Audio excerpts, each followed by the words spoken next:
Good afternoon, everyone. Hope this finds you well. Neil McMullin today, your host on Going Solo on WGSN. And today I start off with a show asking the question, if not now, then when? I asked this, I got asked this a few years ago, quite a few years ago, in fact. And it didn't really register with me at first. And I was like, it's a little bit of an open question. So I gave it some thought and gave it some procrastination and gave it even more thought after that. And I was like, what's he on about? And it struck me a few years ago that how we live a life to some degree in the shadows of our true selves. So give you some history because I'm new to this and I'm new to Going Solo as a new host. And so I'll give you some background information on myself so you can get a bigger background story about me. So I'm 39 and nearly 40 in nearly 8 weeks. Yes, Jesus, it's coming around quickly. November is my birthday, so which I'm really looking forward to that. I've got a big party planned with myself and friends and the close family. We're going to Spain for a few days and going to really enjoy the weather there.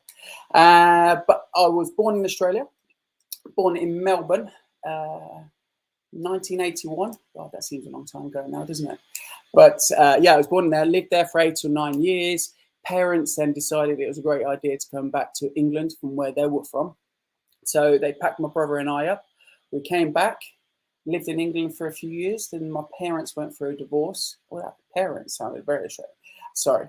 We went through a divorce. They did. And my brother and I got the shortcomings of it all, sadly. But it made us stronger. And then my mum then travelled back and forth to Australia, taking my brother and I, see where she wants to live full time, I suspect. And then fundamentally, we came back to England when we were for full time, when we were about 8 or 9 years old. I was 8 or 9, sorry. My brother was 2 years younger than I. We then grew up in a small town in Northampton in England. Well, it wasn't rural. It's the second biggest town in England, by the way, after Reading, which I suspect being an American broadcast channel, you may not have heard those, but small towns anyway in comparison to larger ones in America. Went to school. I didn't want to go to college. When we left school at 16, I had no idea what I wanted to do. So I was like, all I wanted to do was play football, soccer. Sorry, my bad. All I wanted to play is soccer. So that's the only passion entirely, apart from art, that I had in my early teens to the late teens, and I carried on playing football. I still play when I go back to England, to be fair, and even sometimes here in Vegas, I pick a game up or two, but that's rare. But that said, in England, all I wanted to do was play football. I was gunning to be the next rising star, so to speak, but I never found my true way with it. And in these later years of my life, 20 years now on, I look back with not necessarily regret, but with some remorse, which I'll come on to in the later stages of this show. But I then finished school, got my what we call GCSEs in England. I got 9 of those, of decent level, decent grades. I wasn't really academic. All I wanted to do was I was rather physical, playing sports, and that's all I gave up. Turn my hand to anything like building, woodwork. I love woodwork. I love machine turning, whether it was metal, woodwork, art, any form that I could be creative with or construct. So I got stuck into that really. And then come to my tender years, my mum and dad sat me down and said, "Neil, what are you going to do after school?" And I was like, "Oh yeah, I can't carry this on for another 6 years until I figure it out. What the hell am I going to do?" So I was like, I don't know. So I thought, I like traveling and I like talking to people and I love learning experiences. So why don't I go into the Marines or the Army Corps? So I went to enlist in the Marine Corps, but because I'm asthmatic, they turned me down. They said you can't even apply to become in the Marine Corps. So I was like, back to square one again. So where do I start? So I was like, what do I like doing? And there was this thing in England called Meccano. And it was this brilliant thing. You got this load of metal work. You put motors with it, wheels, create anything. You create boats, ships, cars, trucks, and you name it. You can just destruct it and construct it to make anything and everything you can possibly imagine. So I was like, I know what I like. I like playing with electrics and electronics, so let me go to roll in an electronic course. Well, I missed the opening term, which started in September in England. It runs till September till May. And I was working part-time at a Hilton hotel. And there was all these university graduates in there, or college, sorry, graduates. And they were like just finishing up their courses and just doing it for an interval through the summer until they decided where they're going to go after they get the grades from the university. And so I got talking to them, and the university didn't really appeal to me. I didn't want to then go before university in England. You have to go to do what's called A levels, and A levels, then you get the grades suitable to go into university. And I was like, I don't want to do that. I don't want to do that. I love school. I love the education of it all, and I had some amazing friends. But I was like still a bit lost with it all. So I was like, okay, Dad, enroll me in this electronics course. And he was like, okay, you start Monday. I was like, that quick? I was like, man, I was earning. I was hoping for a couple more weeks, and so I earned some money. And at this point, I was also taking driving lessons to start driving. And that was a miserable experience as well. Even though I passed, it took me 6 on my sixth attempt. On my sixth attempt, I passed my driving test. Finally, it wasn't even that difficult looking back. So I don't even know why I was so nervous all the time. But 6 time later, I passed. And at that, you allowed 15 minors on your grading by the instructor or the examiner, and I had 13. So thank God for those 2. But I passed nevertheless. So then after I decided I was going to go to college after my dad enrolled me, I then started doing an electronics course, which then allowed me to obviously play and divulge a little bit into the electronic world. And as I was, obviously the weeks turned into months, and as we were progressing towards Christmas, towards December time, I realized this isn't the electronics course that I desired for. And I was like, I really don't know what I want to be doing in life. In all honesty, I had no idea. So I was like, okay, well, I've started 3 months of it, so I might as well carry on till the 3-year course. So I may as well finish the 3-year course and see where it takes me. I did 3 years. I then got an apprenticeship for another 2 years. I did my apprenticeship on that. And then I used to do night school to further my qualifications, so I can become an engineer in it all as well, or further my engineering skills. So I did that, and I finished college around 21, 22. And then I was like, this work in my life is not for me. I mean, I don't mind working, but getting up like 7:30, I had tool bags. I didn't drive at this time because, like I said, it took 6 attempts to pass driving tests, and that took over a process of 18 months. Oh, coming on to that driving thing. Once you pass, obviously, you need a car.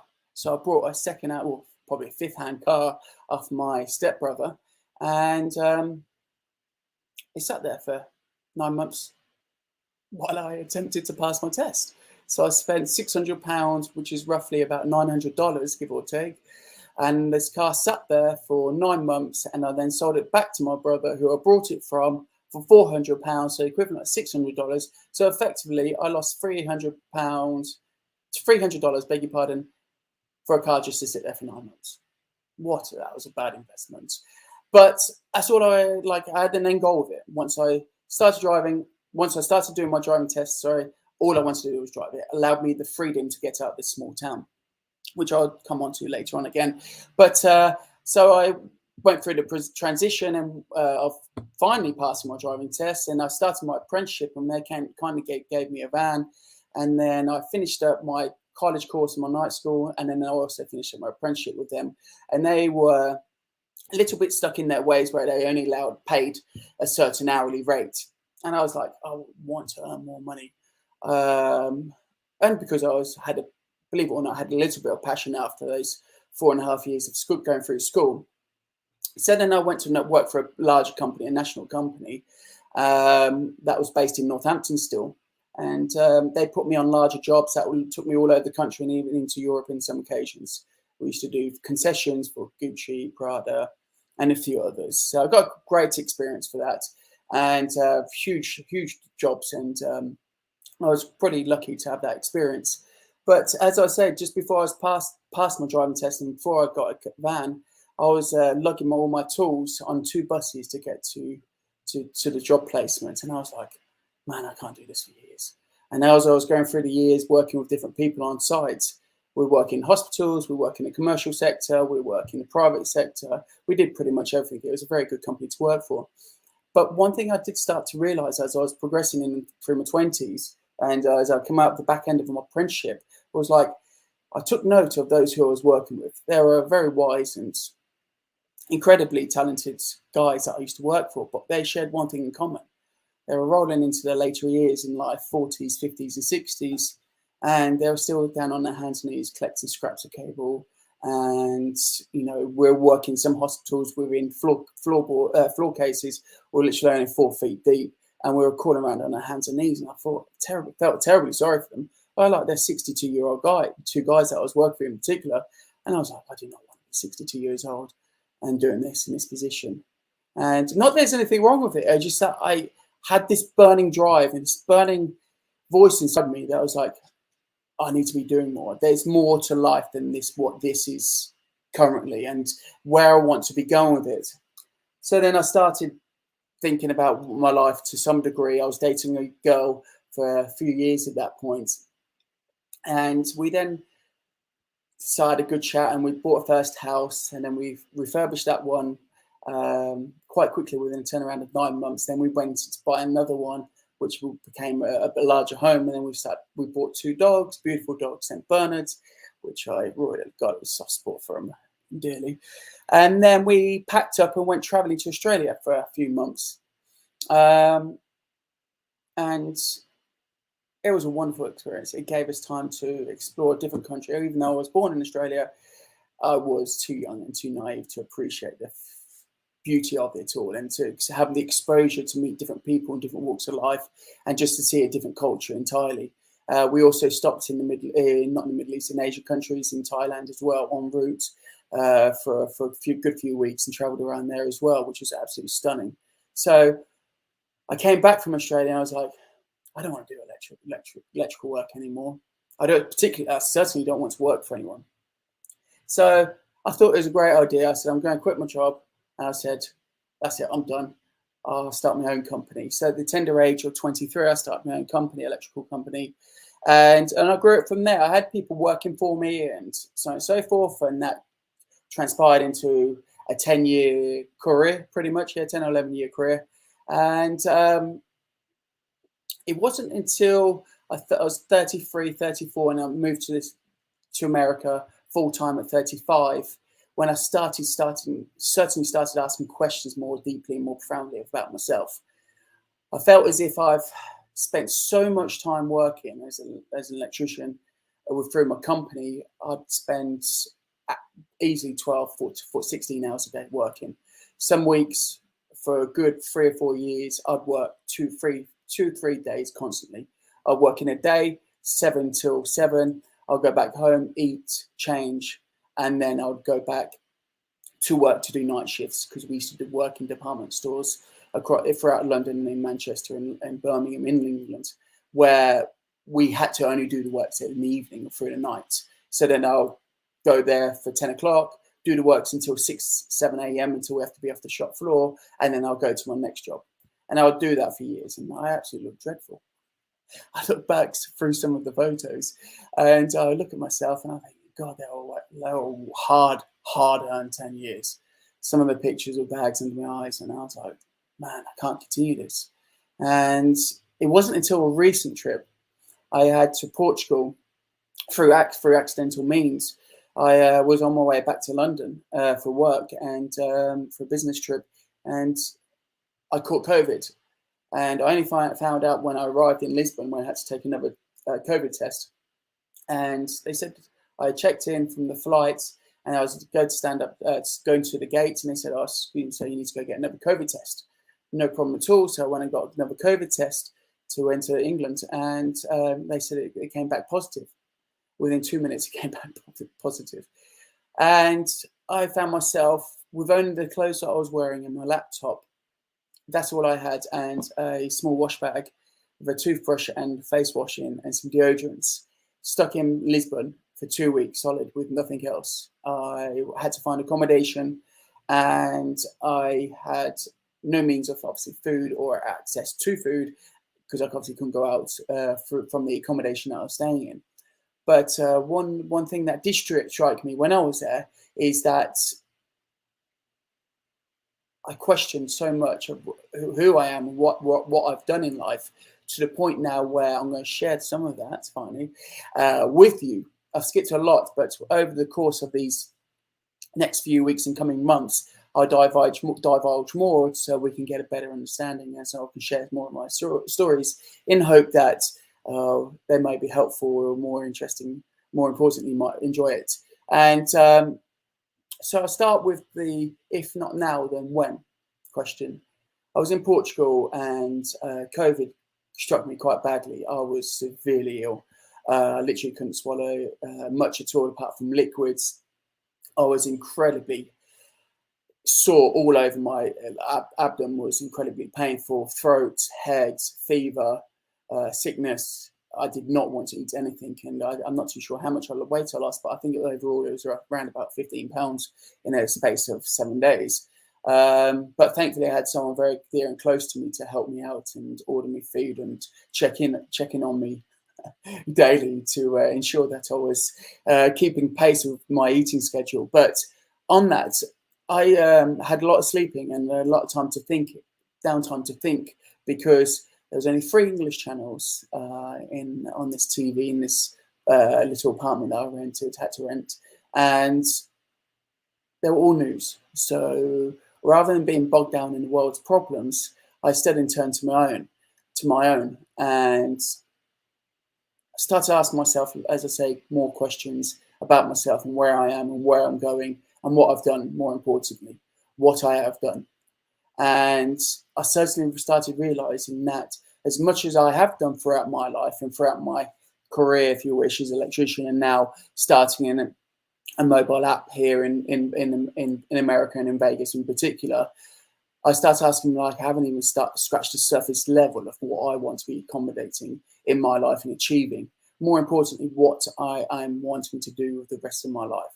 I'm nearly 40, and as much as my friends love to jib me about that, jib means take the mick out of me, to mock me about it, to laugh and make me the centre of the jokes because I'm getting older in comparison to what they are.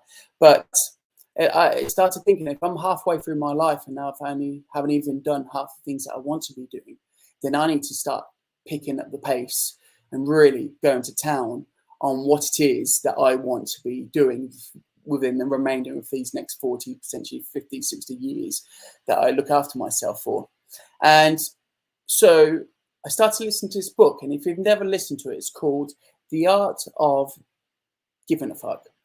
The Art of Not Giving a Fuck by Mark Manson. And it was an audio book. And in the space of the 14 days I had in quarantine in Lisbon, I listened to it 4 times. And there's some profound stories in there that he shared with obviously those who read it and obviously those who listen to it equally. And more importantly, so it got me to thinking, like, how much I keep hold of the things in the past that we hold on to that almost hinder us and slow us down. And I'm going to share some of these stories with you, if you don't mind, and so you can understand where I'm coming from, and more important, where I'm looking to go, and that I can share with you to the points where almost being held accountable on a public level. So, as I was growing up, as I said to you, all I wanted to do was play football. It's the only thing. I used to write letters to football clubs to ask them to come and watch us play football. The team I used to play for, we played at a decent level for our age. Well, I started when I was 11 years old playing football, and I remember my first training session with this team called Venturians, they were called. We had a claret and blue football kit, and I was incredibly shy. I grew up with my brother and I. My dad remarried my stepmom, who had 6 other children by a previous partner. So we always had a big family, and within that there was some loud voices, shall we say, and loud mouths, more importantly, loud mouths in our family growing up. Not that it was a bad thing. It was a wonderful experience growing up. Christmas, birthdays, celebrations was amazing. But more important, thank you, Chris. I appreciate the comments.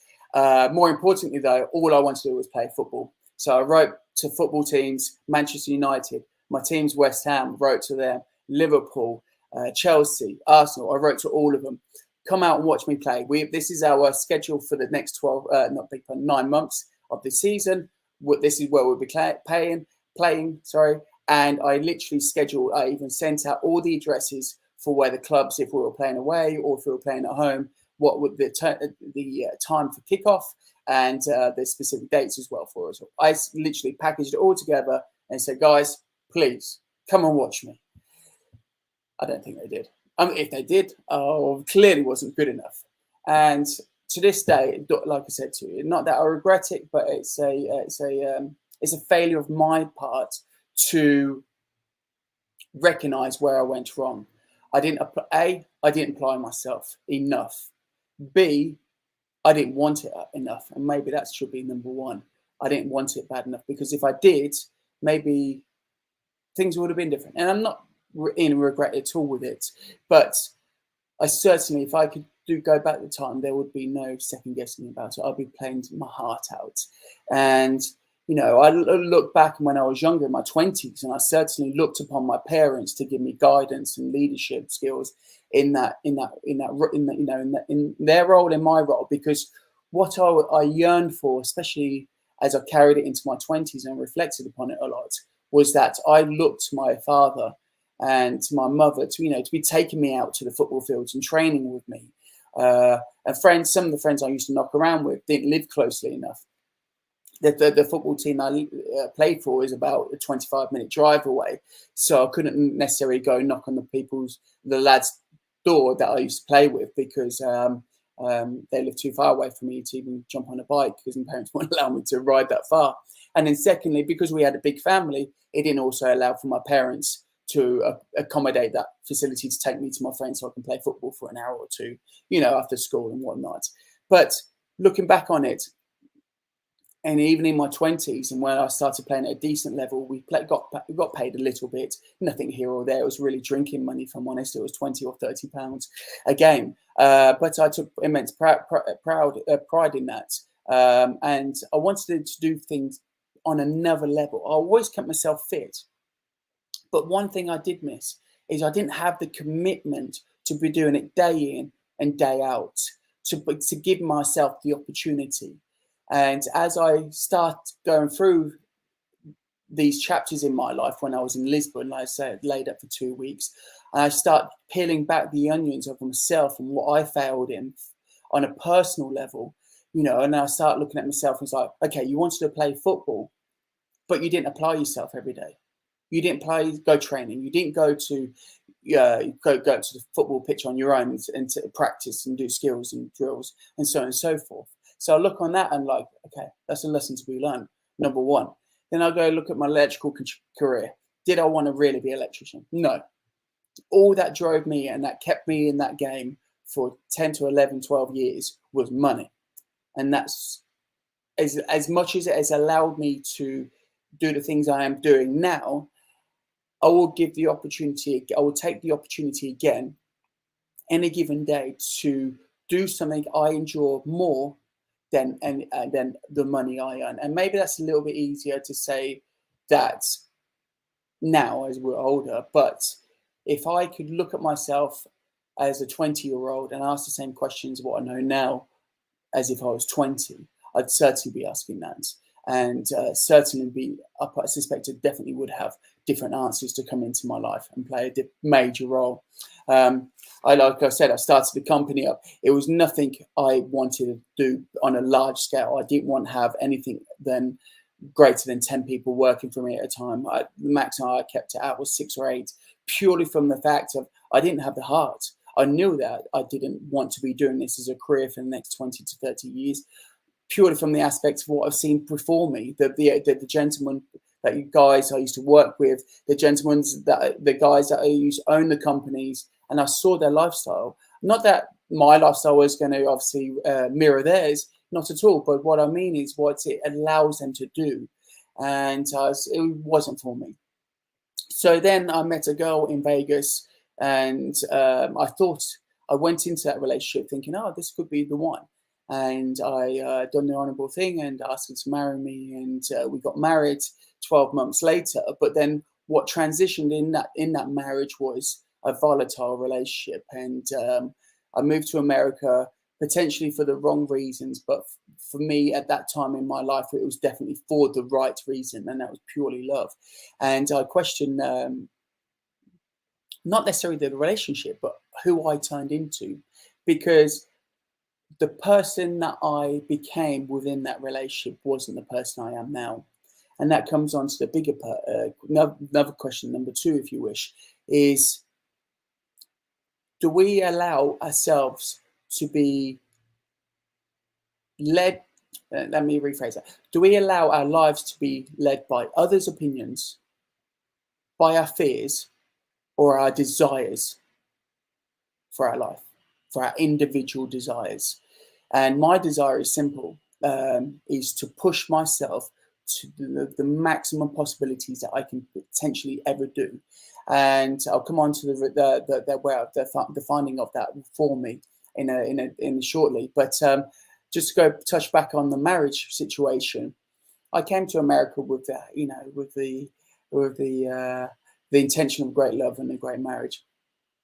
I didn't know what I was going to do for work. I got amazing business now, and I've got other business ideas that I'm looking to roll out as well. I'm in talks with others about that. But I came to America for a girl, and I truly believe that I loved her in the capacity that I needed to. And what it turned out was a relationship that didn't work out at all. It wasn't me. The relationship turned me into something that I didn't approve of myself. I didn't like myself. And in fairness, that probably transitioned into the relationship. It probably turned our relationship into something that it was never going to be, because I wasn't the person I needed to be. I wasn't the one who couldn't ask myself the deepest questions of, am I happy? Is this where I want to be? Is this the person I want to be spending the rest of my life with? So then I started getting, we transitioned into a 12-month marriage, and the marriage then lasted no more than 2 years, 2.5 years.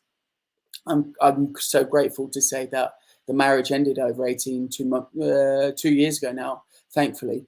And it's the best thing I've ever did, getting married and getting divorced. And because it's one of, should I say, big pun, it's one of the best things I've ever done, because what it allowed me is to go through a transition of seeing who I am, taking a plunge of doing something I was so deeply and profoundly proud of, to find a woman that I fell in love with, and to ask her to marry me and to grow old with. I was proud of that. I knew it was going to be hard work, and I was more dignified than ever to do that and carry out that ownership of what I committed to. But over the months and what turned into the short years, I turned into someone I didn't like. I lost myself within the process. And I asked myself, am I allowing this situation to change me, then vice versa? And what I mean by that is, do we allow the situations to change us, then us to change the situation for which we've been given? And as I've got a few years older, and I've had more time to reflect on the decisions I've made, and some of them have been good. I'm incredibly happy with some of the decisions I made, but I've made a lot of mistakes as well, and I hold my hands up to that. I have no shame in owning my truths and owning what I've done wrong in the past, and acknowledging those and moving them forward. Because one thing I take pride in, and having the ability, is to not look backwards, to hold to those situations at a given time to hold me back. Because if we don't grow, then we're staying still and we're regressing. And for me personally, it was something that I desperately needed to do. And coming into that Lisbon trip, I didn't know that I was going to be finding these questions, or even looking deeply enough to be asking these upon myself. And It allowed me to see things differently in the light for which I think I'm still willing to learn and obviously to grow and understand myself. Is that, am I a problem of the situation, or is the situation a problem that I can resolve? And I think now, as I reach the tender age of 40, halfway through my life, I see that it is now has to be the latter. Any situation could be on. It's not a question of we're going to have problems in life. It's the questions of which problems we choose to have. We're all going to have problems. If we're unfortunate with not having enough money for our lifestyle at the moment, that problem is then we don't have enough money to go out buy the latest car or the latest clothes or whatever it may be, or the latest holiday experience. Or do we turn it on its head and say, okay, if I'm overweight or I'm unfit, or these clothes are getting too big, too small for me because I'm eating excessively, or for me, personally, I was probably drinking too much alcohol when I go back to England, or even in living here in Vegas. Sometimes the weekends can get the better of me, and on Monday and Tuesday morning, I'm feeling groggy. And it took me some time to reflect upon that and realize that as much as I love going out and having a great time and seeing and doing and meeting brilliant people every weekend here, it's one of the benefits of living in Vegas. I certainly realized that my weekend action is having a negative effect on the rest of my week, because it's taken me to Wednesday to catch up with what I should have been doing on the Monday and Tuesday. So that's being said, looking at myself and looking at what problems I had, I just stopped drinking on the week as much as I was on the weekend. So rather than going out on Friday, Saturday, Sunday, Friday night I'd be catching up with people after work. Saturday we were going out for an al fresco in the afternoon, and obviously carrying that into the evening and saying, it's only 11 o'clock. We've got till 2 or 3 o'clock in the morning. What can we do? Or going to a pool party, and enjoying the beautiful weather here in Vegas. And then come Sunday, like, that was a heavy night, but I'm hungry and thirsty now. So let's go get a brunch. And, that brunch will start at 11 a.m. and it'll be a bottomless brunch, and it'll be $20 for as unlimited amount of mimosas. And there were some places that I used to frequent, and the guys that we got talking to, the servers, when they would go like, you're only meant to have it for 2 hours, but those 2 hours rolled into a 3, 4, 5 for 20 euros. And they're like, $20. And I was like, I'm good. Life's good today.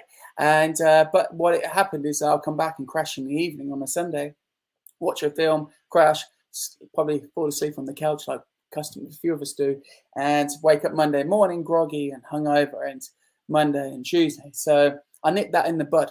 Stop doing it, and I'll go out once a week now on the weekends, and not hit the bottomless mimosas as much as I enjoy them on a Sunday, but I do it once a month now or so. But what it has allowed me to do is train myself and train my mind each day and each week to see what it is that I really enjoy doing most. Because if I can minimize the damage I'm doing to myself, and that is predominantly alcohol, I have a fairly clean diet anyway, because I'm a plant-based diet. It allowed me to just reflect and take some time back from it, because in Portugal I wasn't drinking, I certainly wasn't eating either, and I felt so much better for it. On some days I was sleeping for 14 hours a day, and it was amazing. I've never slept that much in my entire life, and I was like, oh man, for once I wake up with no bags under my eyes. This is beautiful. Who's the person I look upon in the mirror? And it was a great moment for me, and as much as I was as poorly and sick as a dog laying in that bed and on that couch in that apartment in Lisbon, I was counting my blessings, because there were some dark nights I had, and I wrote my will out, and because I was at the point where I thought, if this comes, then I'll be disappointed in myself. I'll be disappointed because I haven't given life the best chance available to myself. And within that, I'll come on to the next questions. And more importantly, the question I asked myself, I'm near 40, as I've mentioned a few times, give or take. I can't play. I'm not going to be a professional footballer. As sad as that is for me to say, out in public, I am not going to be a professional footballer. So I started asking myself, okay, then I started reading a lot more because I had 2 weeks to do nothing apart from enjoy the beautiful weather in Portugal and get back to eating something of some normality. So then I started asking, what am I going to do for work? What do I want from myself? Work's a byproduct of what we enjoy outside of it, but we can't work 24/7. So what else do I enjoy? I enjoy keeping myself fit. I enjoy keeping myself in good shape. I enjoy eating great food. And thankfully for me, I enjoy eating plants, vegetables, fruit, bread. That's pretty much it. So yeah, that's it. And a few tequilas and whiskeys and a few beers on the side. But so I set myself a new challenge. I came back from Portugal. I came back to Vegas. I did this last show, the last show I did. And then I went on holiday for 2 weeks, which was a beautiful time to get away and flex even more so. And even during that trip, I read some more books. And I started reading a book I did finish it as well, by David Goggins called Can't Hurt Me.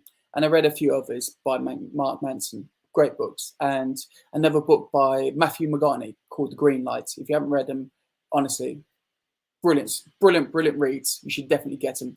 But I'm going to set myself the challenge. I don't like running and I don't like swimming. So to be good at something, we have to do it daily. And we have to have the progression of doing something that we don't like to become better. Because if we only do the things that we enjoy, how are we progressing as people or as an individual, more importantly? And that's something I ask myself. So I don't like running. I like the benefits of running and keeping fit. I like the benefit of going to a gym and working out and being in good shape and being able to pick something up if I need to pick something up, or sprinting down the street if I need to catch a bus or a taxi, or heaven forbid a bar closing at a certain time, yeah? Or catching a happy hour here in Vegas. But that said, and more importantly, I set myself a challenge from now, well, not now, from last week, beginning of the week, until the end of 28 days. I'm going to run. I've decided, so I'm going to run a mile a day, a mile greater than yesterday. I beg your pardon, a mile greater than yesterday. I started off at 5 miles. I've said to myself, I will run 1 mile more than yesterday. If I can do one thing a day better than I did yesterday, then that's progress. I've also started swimming. I'm a dreadful swimmer. I wish I could be a duck in water. I wish I really could, but I can't. I really struggle with it. I have always struggled with it in my entire life. You know, I read a book once where it says Michael Phelps trained solidly for 5 years every single day. Could you imagine training 5 years every single day? That is amazing. And that is a commitment to obviously his achievements in life. And kudos to him, you know, he deserves everything that he has received through his hard work and graft. And I'm not on that level, obviously, yet.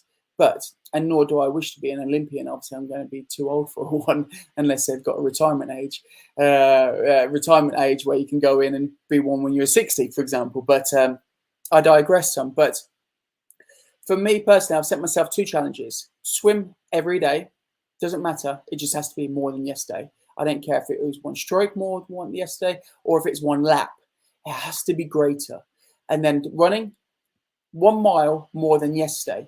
And I broke it down. And the light dawned upon me is that if I do 1 mile more than yesterday for 1 month, that's a marathon at the end of the month.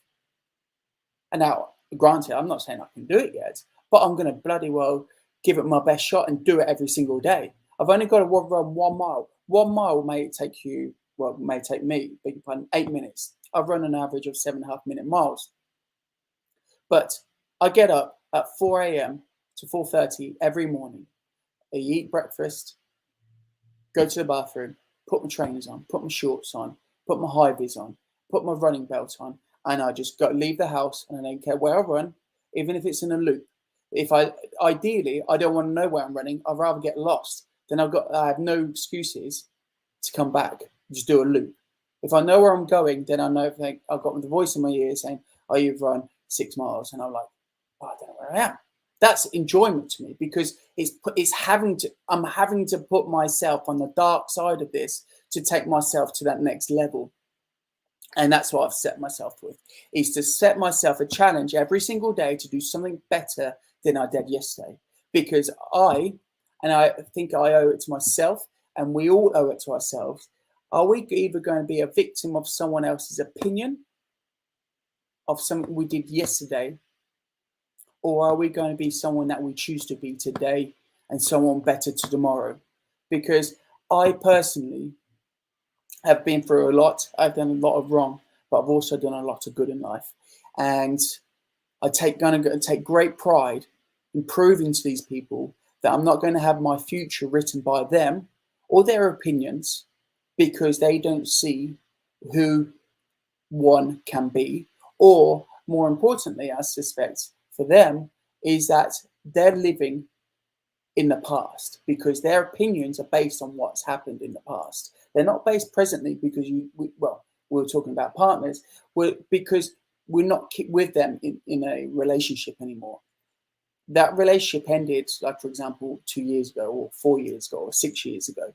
One's personal opinion of me, for example, is not justifiable to today. It was justifiable what happened in those 2 years ago, 4 years ago, or 6 years ago, like I say, but it is not justifiable now, because that progression of those 2 years, 4 years, 6 years, 10 years, whatever it may be, whatever person that you've come into your life who has an opinion on you, are you going to allow them to write your future?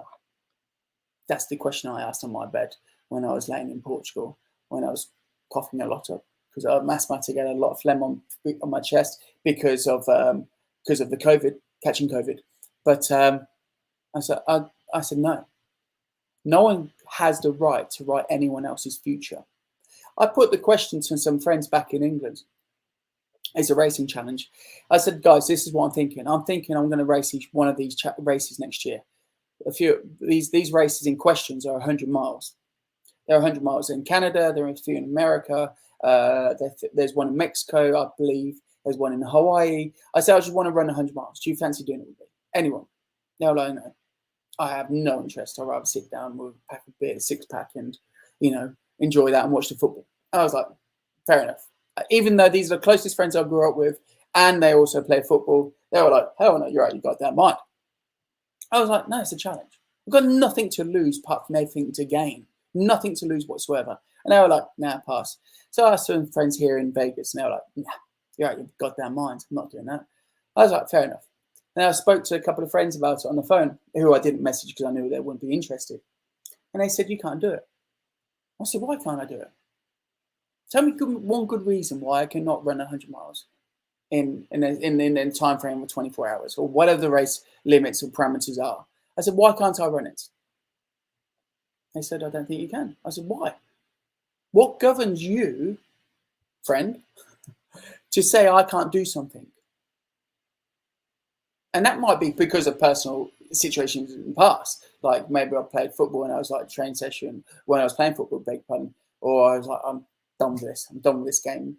Was it because of that, or is it because I didn't turn up for training a couple of times, or what was it? What allows you to have a representation of my life to say I can or cannot do something? And I think as adults, we owe it to ourselves, and more important, we owe it to the people that are closest to us, to have the time and to open our hearts and minds to give them the space that they need to accommodate these things they want to do in life. Because why not? What else do we have if we're not going to live our life to the fullest? That's the question we should be asking ourselves, and that's the question I take to bed every single night. What have I done today that I need to be doing more of tomorrow to improve myself? And that's within a personal relationship with my girlfriend. That's in a personal relationship with my friends back in England. That's in a personal relationship with my family. What do I need to be doing better than I've done today? And there's a lot in it. And sometimes it's exhausting. Don't get me wrong. There's a lot that goes through our minds. There's a lot that escapes our gates to thoughts where we should be asking ourselves, why do you say that for? Why do you ask that? I ask a lot of questions. I like to learn and to listen. And maybe I speak a little bit too much, which is, I think we're all at fault for it occasionally. But for me personally, I think we owe it to ourselves to be asking, if not now, then when? When are we going to start doing the things that we want to do in life?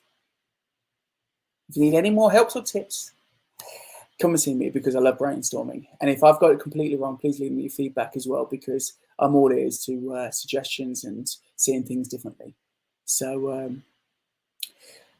I thank you for the time for listening. And obviously, this is WGSN. And today, it's been an honor to speak to you and share my thoughts and my parts of my life that I'm proud of and not so proud of. But we grow each day.